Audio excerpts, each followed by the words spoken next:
A good book will do one and or two things. It will either bring you into its universe and make you want to be fully immersed in the characters and or the plot. That's a Ready Player One, that's a Harry Potter, that's a Lord of the Rings. Or the book will meet you where you are and speak the words that are on your mind and your heart and make you feel, oh, I'm not crazy. Oh, I'm not the only one who feels this way. Oh, we aren't the only ones who feel this way. For me, Between the World and Me was the latter. This book was written by the Baltimore native, the Howard alum, the journalist, the comic book writer, the Genius Grant Award recipient, Ta-Nehisi Coates. Here's my review of Between the World and Me. This book was written in response to police brutality and the police killings of unarmed black people since forever. Inspired by James Baldwin's book The Fire Next Time, in which Baldwin is talking to his 15-year-old nephew in letter format, Coates is talking to his 15-year-old son in this book in letter format as well. In a nutshell, Coates is telling his son how to navigate through a world, through an America, in which the destruction of the black body is heritage. The destruction of the black body is tradition. It's as American as apple pie. It's as American as baseball. It's as American as picnics. He goes on to tell his son that as a black person, he is constantly under attack from multiple angles. The police could kill him. The miseducation system could kill him. And the streets could kill him. So this concept of the black body and how it can easily be destroyed with impunity and without justice being served is the foundation of this novel. There's a key scene early on in the book where Coates and his son are awaiting the Mike Brown decision. And so once the decision comes out and Coates' son realizes that nobody is going to pay for the death of Mike Brown, he's beside himself, like he doesn't get it. At this point, Ta-Nehisi is torn. And of course, his instinct as a dad, his instinct as a protector is to throw his arm over the shoulder of his kid and be like, yo, it's going to be okay. Everything is going to be fine. But he's like, it's not.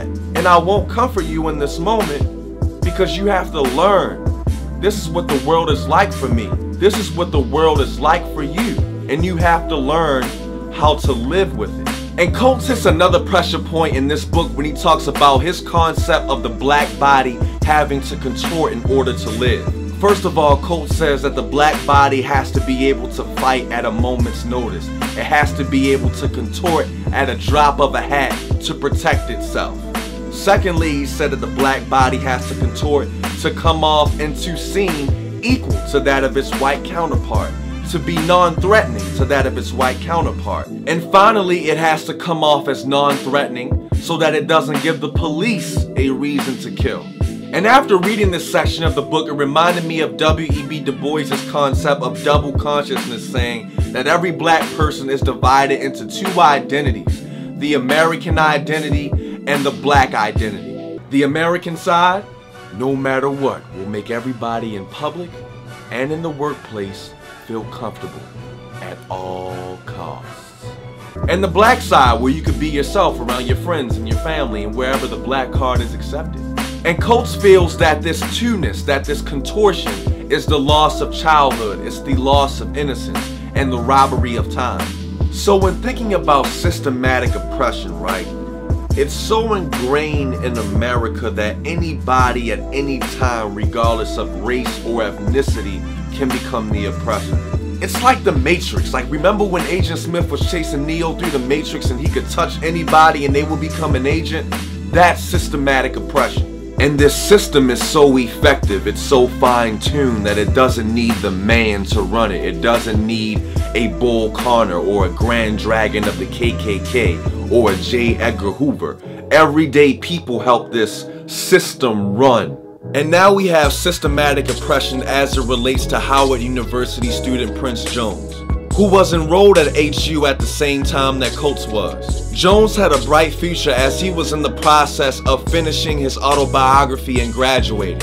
So on a normal drive to his fiance's home, Prince Jones was followed by a PG County police officer, as he was thought to have been a suspect who had previously stolen a PG County officer's gun. The police officer who was following Prince was dressed as a civilian, and he was in a regular everyday non-police car, and he followed Prince from Chillin, Maryland all the way to Fairfax County, Virginia.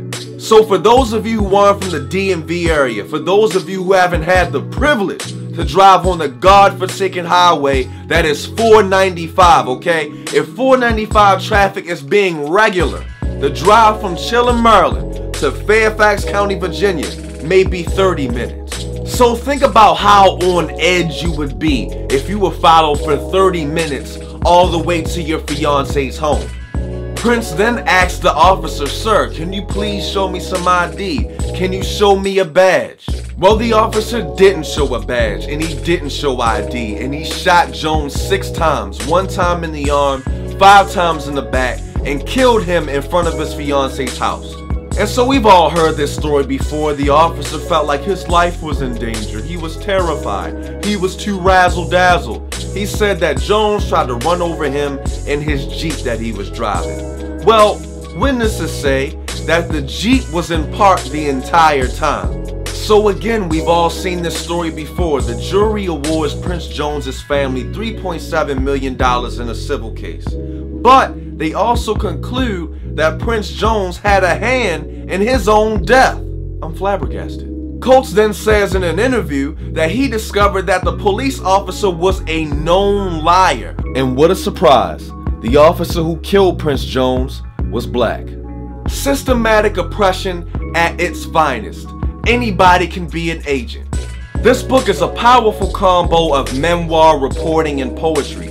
As he does in The Atlantic, Coates has a powerful command of the English language. This book is short, but it's a dense read. I found myself rereading passages over again to get the full picture, as Coates offers a unique perspective on race as a social construct.